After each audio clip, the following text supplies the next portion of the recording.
Arte Hoy en Perspectiva. En el estudio de radio, cada semana, un autor y su obra. En Los Corredores, una muestra mutante de creadores consagrados y también emergentes. Arte Hoy en Perspectiva presenta Banco República para su tarjeta Brow Recompensa. Apoya Victoria Plaza Office Tower.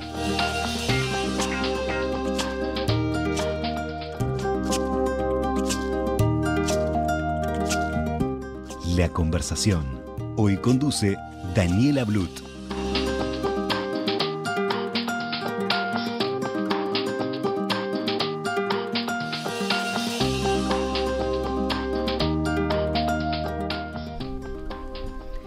Hola a todos, bienvenidos a una nueva conversación con el artista de la semana.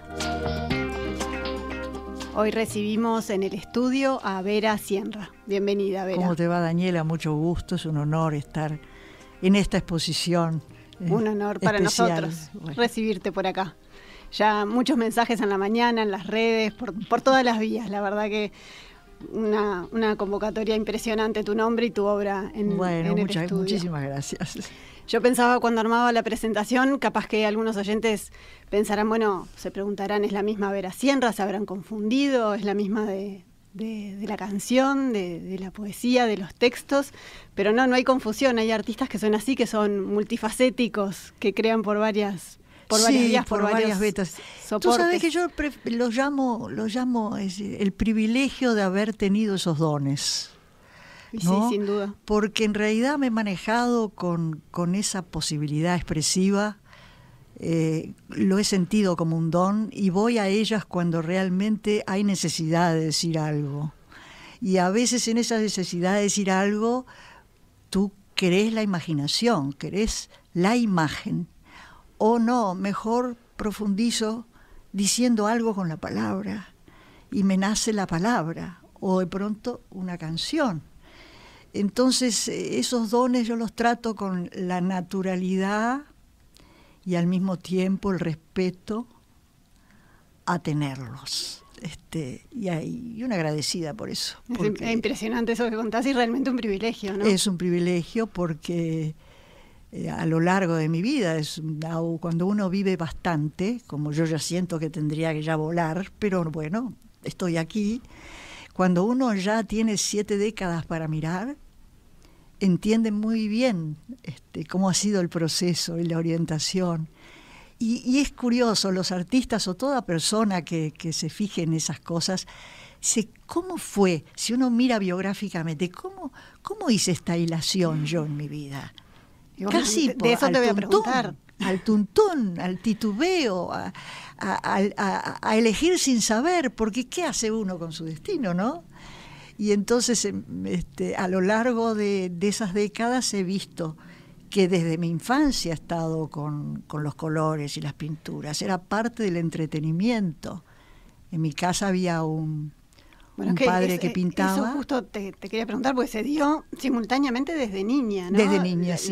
La pintura desde niña. La música fue en la adolescencia. La música fue un poquito después, pero pues sí. La pintura era... La pintura.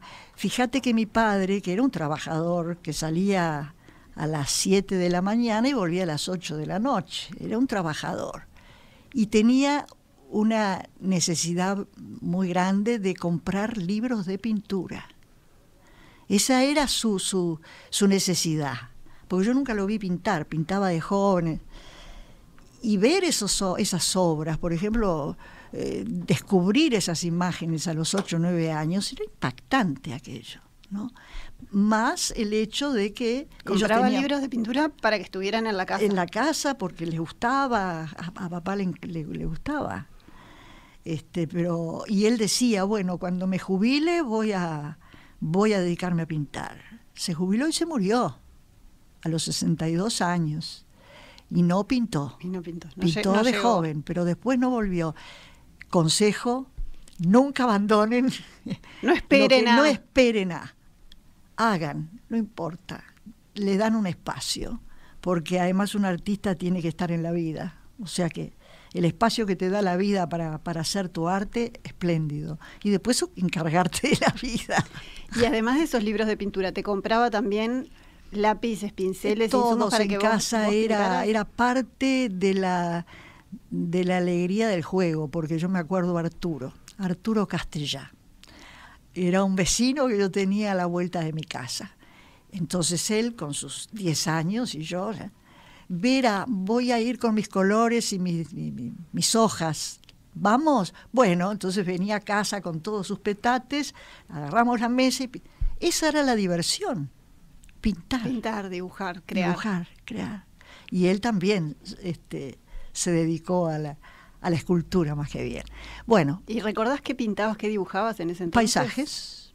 Paisajecitos inventados, los colores, me encantaba el mundo de los colores, paisajes. ¿Eran inventados o era lo que mirabas desde tu ventana, desde tu jardín? Puede ser, porque mira, yo creo que el clima o el ambiente en que te educás influye muchísimo, muchísimo. Y también lo considero una cosa muy importante, haber crecido al lado del agua, del Río de la Plata. Dicen los entendidos de la psicología humana que la gente que vive cerca del agua es muy imaginativa. No, mira. Y eso de tener el río, que no significa sino el paisaje del río, los juncos, los bichitos, la vida al aire libre, eso, más allá de las impresiones que vos recibís, que te alimentan como te alimenta un plato de ravioles, las impresiones te alimentan, sí, es importantísimo. Y eso llega a ti de alguna manera. Muy distinto a ese niño, que hay tantos, que tienen que crecer en otros ambientes. Y les resulta muchísimo más difícil su mundo imaginativo, su propia visita por la vida interior. Sí, el mundo les interior. cuesta muchísimo más. Vos creciste en Punta Carretas y contás ese Punta Carretas que capaz que es tan distinto al Punta Carretas de hoy, ¿no? Totalmente. Mucho más urbano. Hoy de necesidades de consumo. Hoy es el consumismo instalado en Punta Carretas. Y ese Punta Carretas que vos contás y que recordás. Nada que ver. Era un barrio donde se daban todas las clases sociales. Estaba el de la alcunia, el de los, por ejemplo, estaba Raúl Montero Bustamante, que había sido honorable primer presidente de la Academia Nacional de Letras, y al lado había un conventillo. Y todos convivíamos muy bien.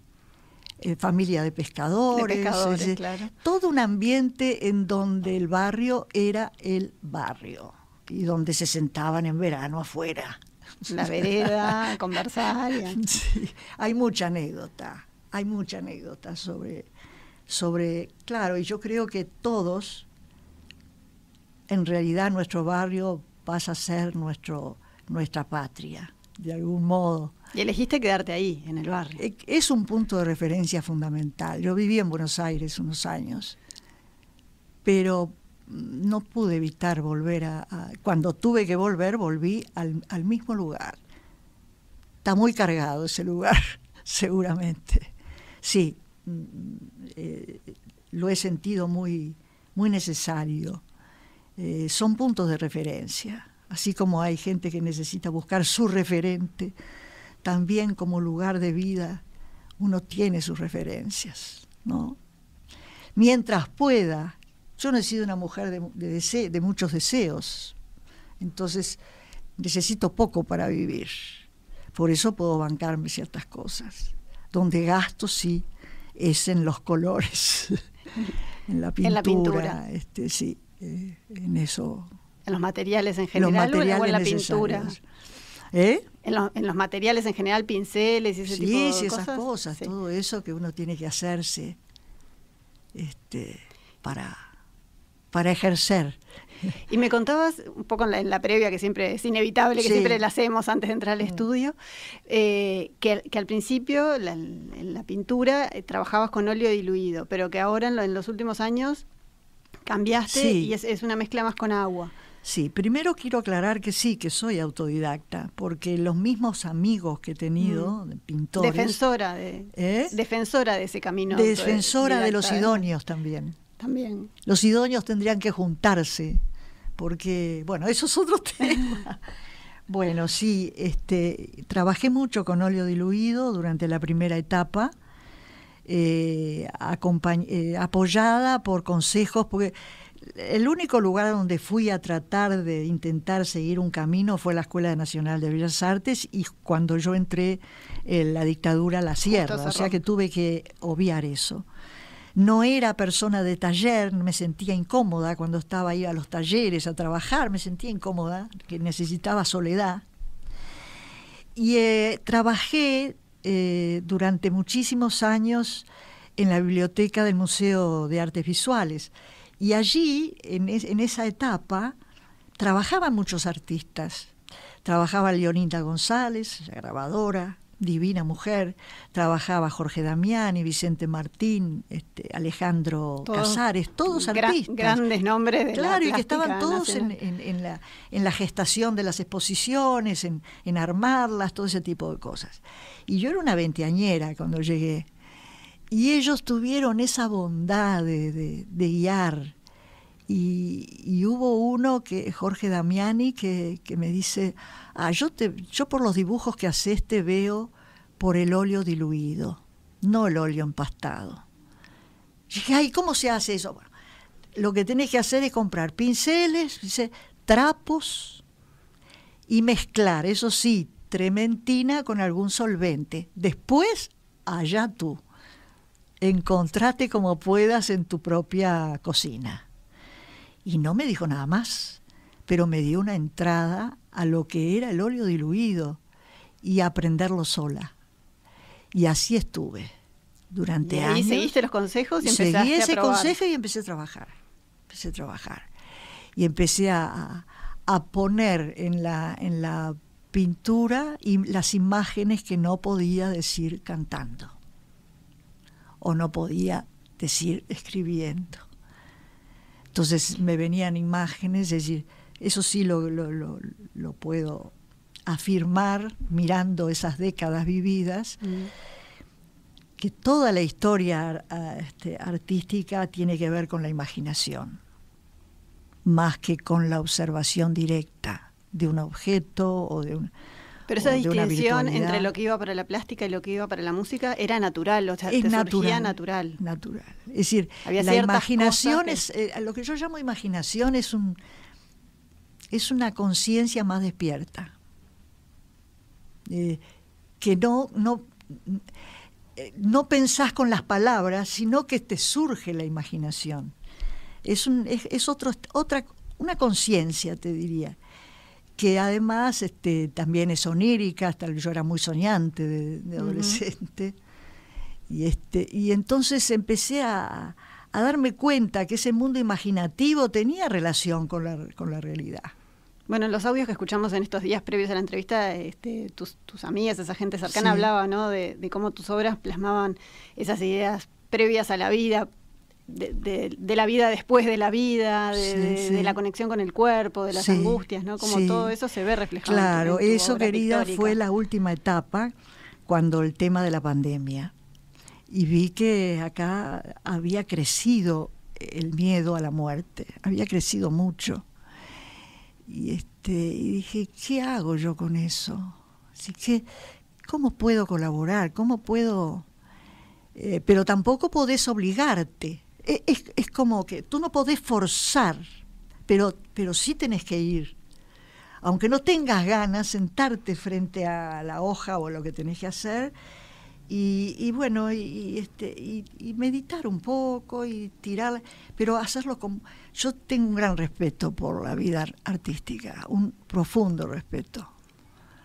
Y tengo que sentir que en eso que estoy haciendo se me permite, soy digna de hacerlo. Cada cual tiene su locura, su guía interior. Y bueno, yo tengo esa. A mí el arte me resulta un reino especial, como me resulta la infancia.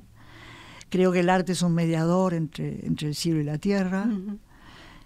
Creo que el arte ha sido un compañero de todas las instancias humanas, que tú a través del arte podés acercarte a la psicología humana y a todo lo que vivió el hombre.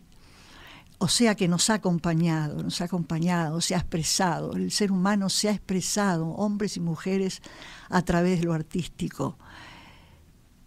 Y bueno, a mí lo único que me asusta es la imaginación inexistente, es la fantasía que es mentira. Esa me asusta un poco. O la falta de imaginación. Ahí ya no sé, habría que conocer a la persona, la falta de imaginación. Pero tú fíjate que estamos plagados de imaginación. Hoy por hoy estamos invadidos del mundo imaginativo, ¿no? Y de las fantasías que hay en el mundo virtual, es decir, todas esas cosas, ¿no? Y yo tuve el privilegio, otro privilegio más, en este sentido, que conozco mi imaginación, la propia. Me pregunto cómo se hace hoy para distinguir la imaginación que nace de tu corazón, de tu pensamiento, que nace de ti, de tu sensibilidad o de tus sueños o lo que quieras llamarle, y la imaginación que nos ofrece el mundo virtual y el mundo del tecnicismo. Es decir, mientras esa imaginación esté cercana a lo verdadero, yo encantada. Lo que me asusta es que de pronto no está tan cerca de la verdad, sino que de pronto te meten una cosa que es, como decía, hablábamos con mi hija hoy, un dibujito donde de un water sale una cabeza. Y bueno, y después sale otra cosa, y después un water que vuela. Y yo, no sé, siendo la fantasía una mano directa con la naturaleza y la vida, yo no sé por qué hay que meterse en esas cosas, ¿viste? Bueno, esa es una preocupación actual de la vida del arte, que no es el tema, pero creo que hay que hincarle el diente a dónde estamos parados. ¿Cómo seguís trabajando? ¿Seguís dibujando antes de pintar? No, voy directo. Ya dibujo con el pincel, digamos. No dibujo como antes, que tenía que dibujar primero. Sentía la necesidad de plasmar el cuadro primero dibujándolo. Porque antes, cuando trabajabas con el óleo diluido, dibujabas primero y después... Sí. Pero me contabas que eso tenía muchos, los olores, los vapores, y por eso fue un poco que lo dejaste. ¿Por qué Daniela está interesada en saber por qué dejé el óleo diluido? ¿Por qué dejaste el óleo diluido? Lo dejé, por ahora está abandonado, pero sucede que el óleo diluido tiene esa combinación de trementina, que es aceitosa, con solventes, que puede ser Disan o que puede ser otro solvente. Entonces tú lo mezclas para que eso se licúe. Y de esa manera tú usas el pincel y tenés el óleo que se diluyó en esa mezcla. Y ahí metes el pincel. Pero ¿qué pasaba? Eso saca vapores. Es decir, tú te estás llevando todo eso a la respiración. Respirando todo eso. Yo, muy joven, por supuesto, y abiertas las ventanas, pero era... Cuando nace mi hija, que ya no era tan joven... yo siempre la embromo que tenés una madre abuela, nace mi hija en los 90 y ahí por unos cuantos años no hice nada artístico, ya tenía la creatividad de comunicarme con mi hija, que fue maravilloso. Nos está escuchando del otro lado de la puerta del estudio. O sea que cuando volví... era tener en una habitación una mesa discreta. Digo, bueno, el agua, acá yo no estoy perturbando la respiración de nadie ni la mía. Vamos a ver qué me pasa con el agua. Y ahí empecé. Estas que estamos viendo en la pantalla para las que nos siguen. Se llama Caballos Salvajes y está hecho. No está en papel, esto está en tela. Pero sin embargo la hice no con acrílico, sino con tintas y acuarelas. Esto es como de toda esta última camada. De la última etapa, acá más buscando lo bello. Es decir, hay también el tema de la belleza, ¿no? Vieja historia. Entonces, así como busqué, este es óleo diluido, ¿ves? Este es óleo diluido y es secretamente el comienzo de lo que fue después que hice en la pandemia, porque esto es la salida de Cabecitas a una realidad nueva, distinta. ¿Y este de qué año, de qué época? Esto es del 80 y tantos, también óleo diluido. Y sin embargo retoma con esos más recientes. Y retoma, el tema retoma por el hecho... La muerte siempre me interesó, desde niña, vamos a aclarar. Tengo una concepción espiritual de la vida, vamos a aclarar. Uh-huh. La muerte no me asusta, porque es una transformación. Partiendo de esa base, es que me puse a pintar acerca de la muerte. Y eso fue lo último que presenté. Y eso aparece en varias de tus obras. Y aparecen con distintos motivos. Sí. Nos vamos a ir a una brevísima pausa. Aparece la imagen de la obra que está en el estudio y nos vas a contar un poco esa historia a la vuelta. Bueno, querida, ¿cómo no? Seguimos en la conversación, estamos hoy con Vera Sienra, veníamos charlando animadamente, no nos van a dar los minutos, ya lo veo venir, sí. Pero quería que me cuentes un poco la historia de la obra que está en el estudio. Ajá. La veíamos en imágenes para los que nos siguen en la edición de video también. Bueno, bueno, fue una etapa de la pintura, este se llama Paisaje Lunar, vamos a dedicarnos al paisaje lunar. Paisaje lunar sí está hecho con óleo diluido. Es de esa técnica, y es una combinación de un ser humano, planta, animal y persona. Sí. Y además en un hermafroditismo, es decir, es una pareja que no es pareja, es una imagen de lo que fue en un momento, bueno, ahí está la cosa, de dónde viene la sexualidad. Bueno, y tú tenés, por ejemplo, el caracol todavía se autocrea, ¿no? El caracol. Y en una época el hombre pasó por una vida sexual de autocreación, de autorreproducción. Bueno, la cuestión es que esto es una fantasía lunar, porque salió así, apareció en la imaginación, quiero ser honesta, aparece esa unidad, digo, ¿y esto? Y decidí hacerlo. Y en ese momento la luna era una influencia enorme en mi vida. Y es un temazo, como las influencias del sol, para la influencia otra de la conversación. Y en esos momentos cuando te aparecía en la imaginación, ibas y hacías el dibujo, hacías una especie de enseguida había cosas que sí tenía que sostenerlas, porque eso es lo bravo. La vida, el arte es yo siempre digo, es un amante muy exigente. Porque si tú, cuando te dice, vení a pintar, y no lo haces, lo que tenías se te voló y no aparece más. Las frases, por ejemplo, a mí de pronto se me ocurre un texto, pero no se me ocurre. Es una cosa que se me ocurre a mí, sí, pero pero aparece. Por ejemplo, hay una canción que se llama ¿Qué pasa con estos humanos? Que mientras hacía una tostada y me comía la tostada, mi cabeza estaba trabajando y en un momento dice, ¿qué pasa con estos humanos que van para atrás? Me levanté y me encerré a hacer la canción. Si yo no hubiera hecho eso, no sale la canción.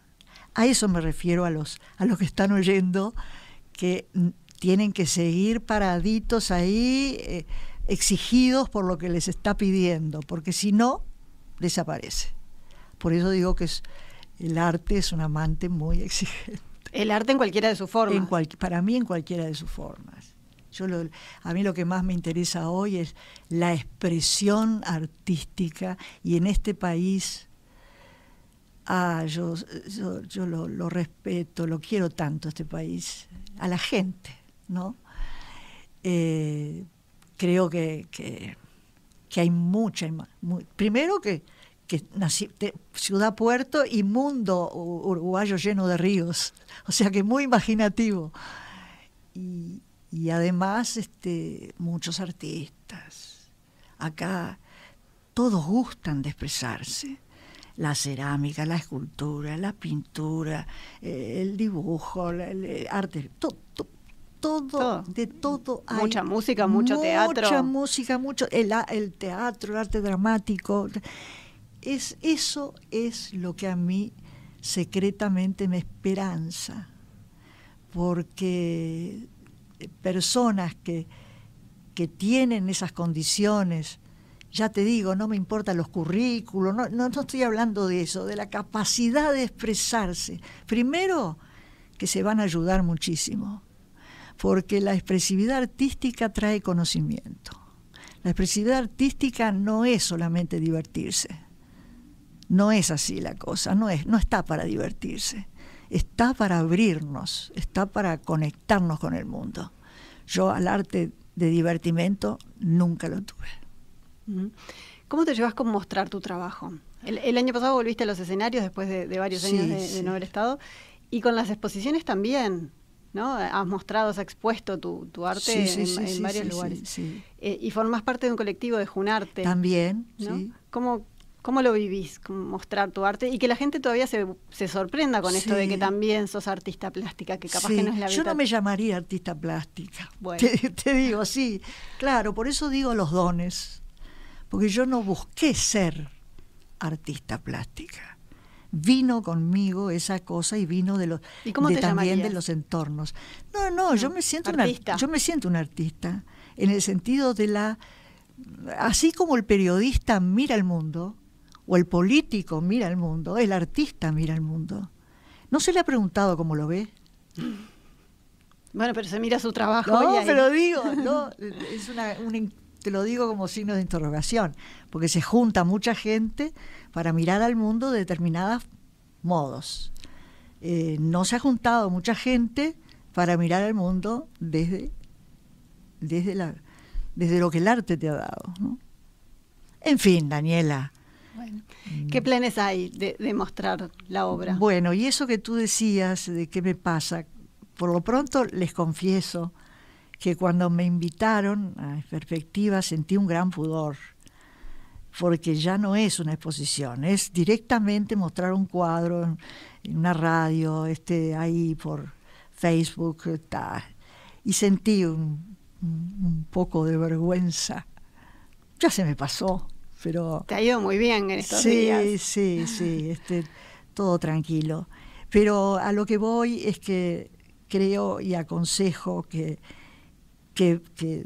respeten un poquito el mundo del arte.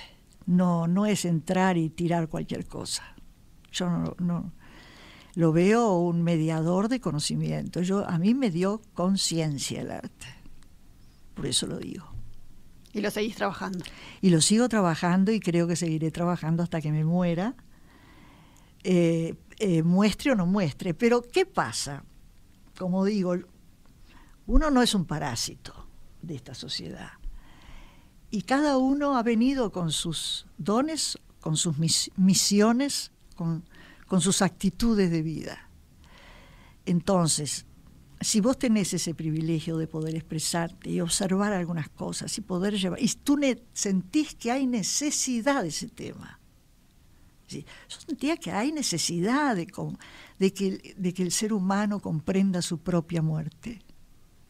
Tiene que comprender de qué se trata. Entonces, esa fue como la necesidad de volcar eso, y por eso hice no la hice completa, lo hice para una presentación en la Sala Citarrosa, donde se me ofreció en una pantalla de cine que tiene la sala pasar un video con las pinturas relacionadas a ese tema. Sí, antes de nacer y después de morir.